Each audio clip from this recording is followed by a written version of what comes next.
Paramashivoham. Om Nityananda Paramashivoham. Om Nityananda Paramashivoham. Om Nityananda Paramashivoham. Om Nityananda Paramashivoham. Yes. So for many of the participants, we have experienced the power of consciousness over matter. You have experienced it. So that's really beautiful. And now with this, as we'll have to be moving to the next session, we'll be stopping here, but surely all of us will be experiencing it. It is just a little bit more of detox, little bit more of completion, which will give us that experience of this power, and all of us will be able to manifest this power by the end of Paramashivoham. So with this, I'd like to thank all of the participants for your participation, and all of you are going to be experiencing this during this 21 days. All of you are going to be experiencing this manifestation during this Paramashivoham. The Acharyas will be guiding you, teaching you how to manifest and how to experience, how to be a channel for you to manifest this power. So with this, we'll be coming to the end of this power manifestation demonstration, but don't feel that, okay, I cannot ask questions. If you ever feel that the Acharyas are going too fast, if you ever feel that you need some more time, always feel free to put your messages in the Zoom chat, and the Acharyas will be there to guide you, to help you manifest and experience a breakthrough. So with this, we'd like to come to an end, and the next Acharyas will be taking over and guiding you throughout this Paramashivoham. So with this, we'll come and complete with the Purna Mantra. Om Purnamadah Purnamidam Purnat Purnamudachyate Purnasya Purnamadaya Purnamevavashishyate. Om Shanti Shanti Shanti Harihi Om Tat Sat. Sarvam Bhagavat Shri Nityananda Paramashiva Padukarpanam Vastu. Om Nityanandam.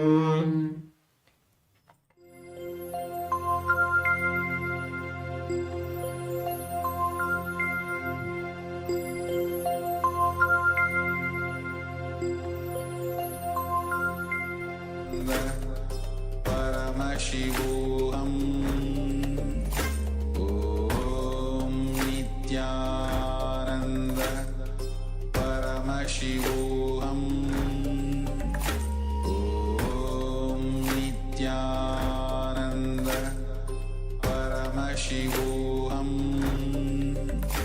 Om Nityananda Paramashivoham. Nityananda Paramashivoham. Om Nityananda Paramashivoham. Om Nityananda Paramashivoham. Om Nityananda.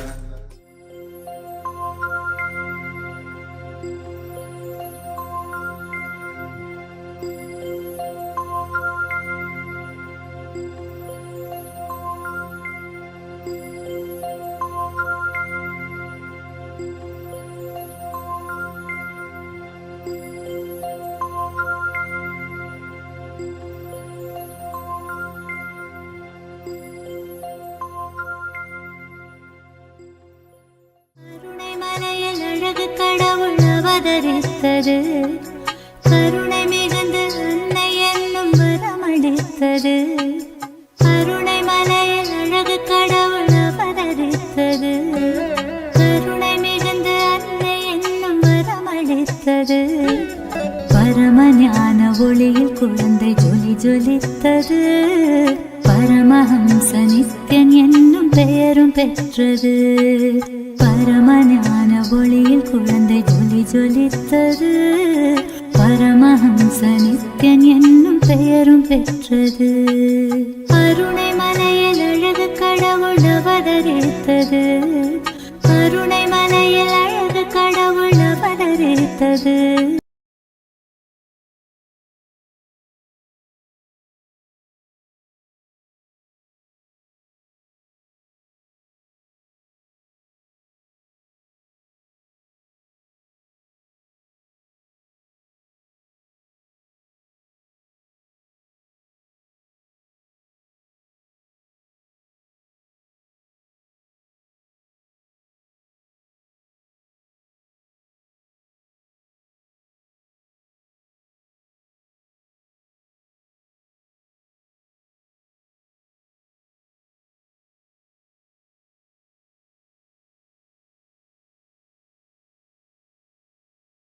கொண்டது தவழும் அழகை கண்டு தாயின் மனக்களித்தது. ததும்பும் அழகில் விரலை முழுதும் மயக்கம் கொண்டது. துருதுருப்பாய் நித்யனே எங்கும் விதம் ரசித்தது. துருதுருப்பாய் நித்யனே எங்கும் விதம் ரசித்தது.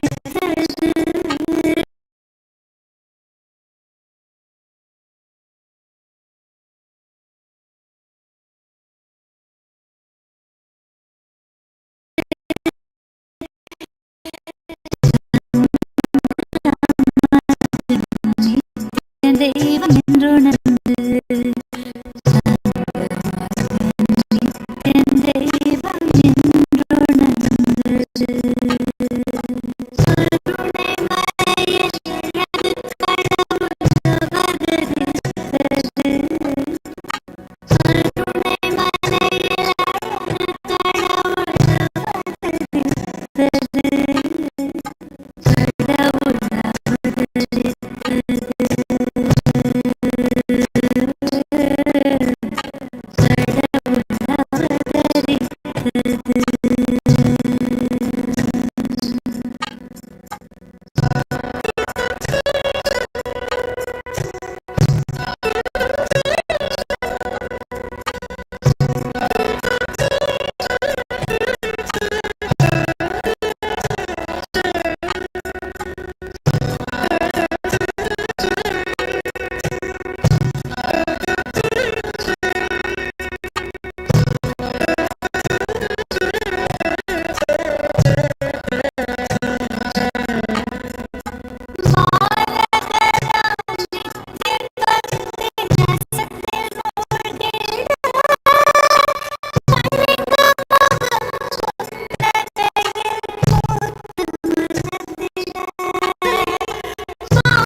அதிசயத்தை நடைய கண்டிட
third thing I want to tell you, do not believe the fellows who say it cannot be opened or it should not be opened.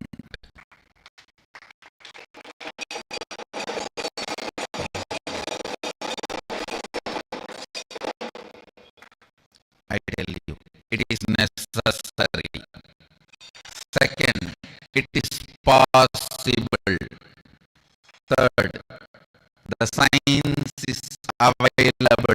Fourth, I experienced it. Fifth, I already shared with the set of disciples and established the authenticity of the science. Sixth, I can give you for the heaven's sake. Don't believe the fellows who say it is not possible, who say don't open it, who say it is not necessary, who say no, no, no, you will get siddhis and you will get caught in it. If you really faced that situation, then come and talk. Oh, I had siddhis and I gave it away. I gave it upon it to have enlightenment. Then come and talk. If somebody is stuck in the level of siddhis that is much more forwarded stage than being stuck in without having anything, first thing I want to tell you, what I am teaching, what I am helping you to experience, what you guys are manifesting, this whole science is from Yoga Pada of Sadashiva, which is Shakti, not Siddhis. It is not the Siddhis described by Patanjali in Patanjali Yoga Sutras. With the grace of Sadashiva, the various experiences, expressions and powers of third eye will be shared with all of you as a science. Already more than 10 different powers explained by Sadashiva in Agamas, scientifically established, reproduced, manifested, tested, validated by us. I request whoever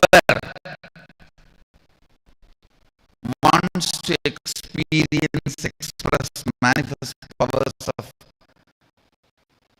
Sadashiva through your third eye, become a YouTube subscriber.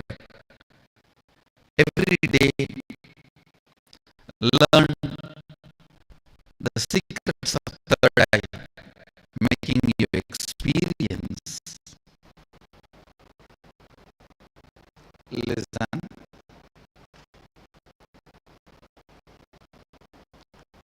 Seven different powers which manifests through your eyes if the Kundalini is established on your third eye. Kundalini means the inner potential energy you are having, the reflection of God in you, the God particle in you. You have two components. The man particle means your pattern, your fear, your anger, your desire, your laziness, your tiredness, all that. The other part is the God particle in you, your consciousness. Understand? I dedicate myself to your consciousness. I will always be ferocious with your patterns. For your patterns, I am the villain, worst villain.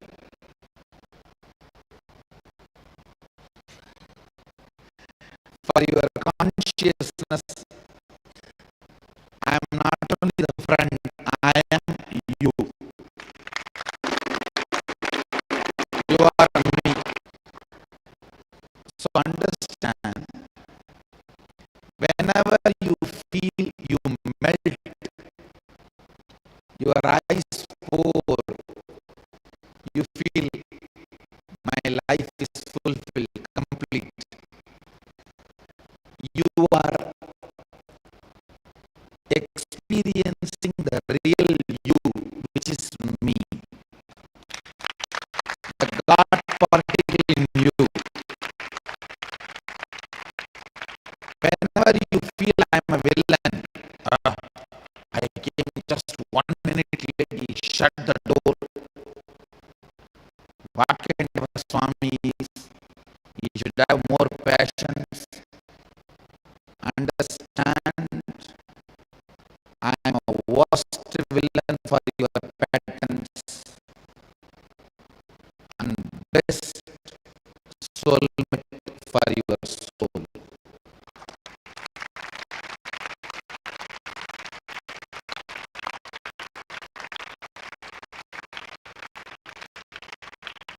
Please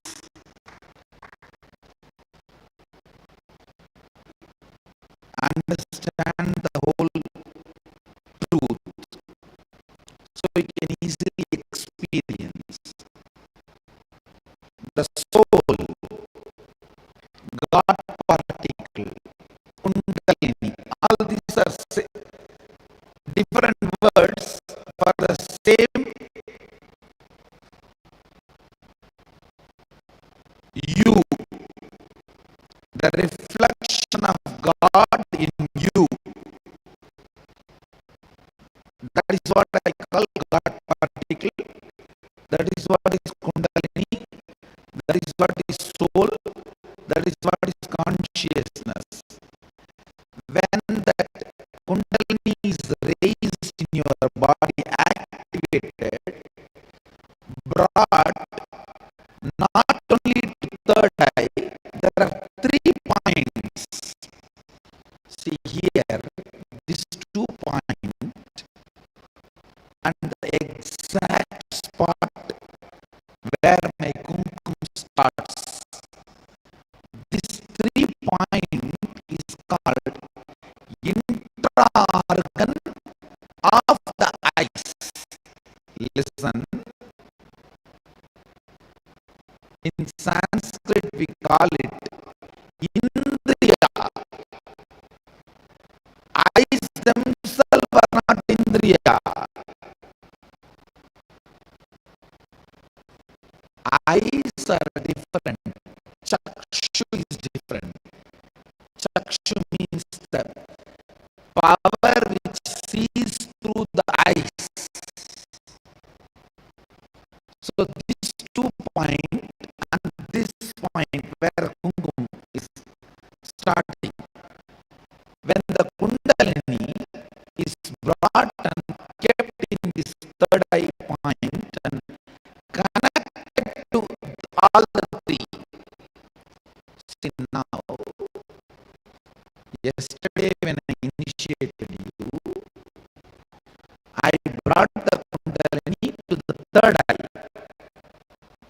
But now I am going to connect it with these 2 points.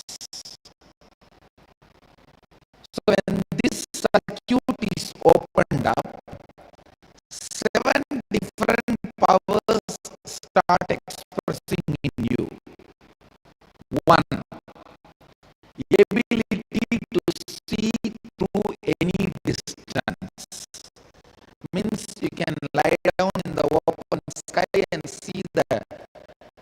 what is happening in the Mars, what is happening in the moon,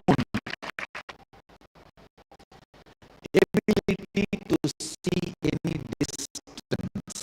That's the first power. Second, ability to see through the obstacle.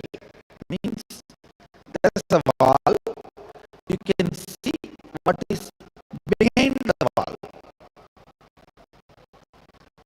Third, ability to see the intra-organ. Means you can see your own liver, you can see your own kidney, you can see your own intestine, you can see your own heart pumping. So easy to diagnose. You can diagnose yourself. And ability to see that long distance means dura drishti. You can sit here and see what is happening in your New York home, what is happening in your house in California, or any different places, what is happening. And in distance, what if some person is going through can be seen. Understand? Seeing the place in distance is different. Seeing what the person, for example, it's like a internet apps only. If you concentrate on the place, you will see what is happening in the place. If you concentrate on the person, you will see what he is doing. No, nobody can do it.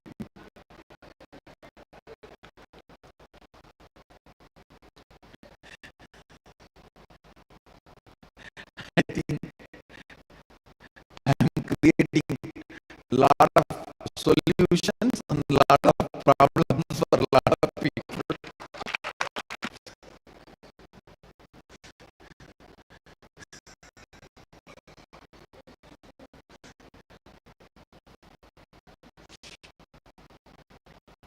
And sixth, ability to see the thought currents. Understand? Ability to see the thought currents. Seventh is ability to see the emotions of a person as a aura. Lesson 7. 7 various powers.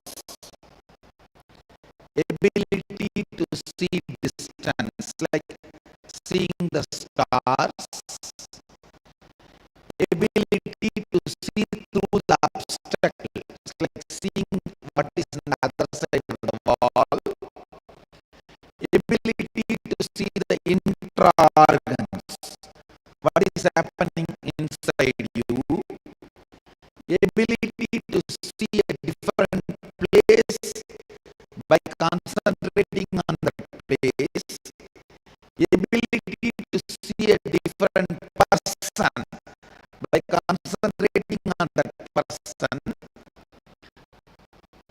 Careful, listen, don't miss.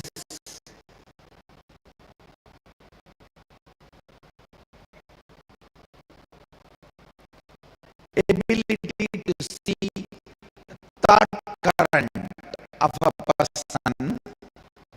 Ability to see the emotional state of a person as aura. These are the 7 various powers. start manifesting if this circuit is complete. This 2 point and this point. If this circuit is complete with the Kundalini Shakti, these are the 7 various powers manifest in your system. And listen now, as you have all given me the authority, I am going to straight enter into your system and raise the Kundalini and connect the circuit.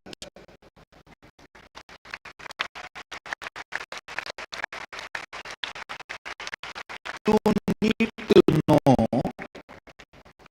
for next 20 days, means till this program gets over, you need to wash your eyes morning and night both through that eye cup. There is a Panchakriya. We teach Panchakriya. In that Panchakriya set, there is a small cup washing the eyes. So you have to wash your eyes morning and night because this whole zone will get heated up. You have to cool it with the cool water, fresh water, morning and evening. And after you practice the process, if you don't cool, you will feel the heat and you will feel sleepy because of the heat. There will be no other side effect. There will be no other side effect other than you feeling that you need little more time to sleep, or your eyes are little hard, so you need more time to keep your eyes closed. Other than that, nothing. Just like you have various abilities, ability to see, ability to use your hands, ability to use your legs, ability to listen, ability to think. You have something called ability to will.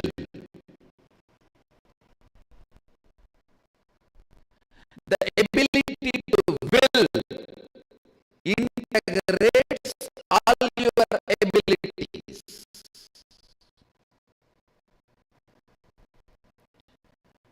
The ability to will is the spiritual umbilical cord connection with cosmos. Understand, other than God, no one can will. When we are told only God's will be done, means actually no one else can have will. Only God can have will. If you are having the power to will, you are connected to God. You are part of God. You are Him. Understand?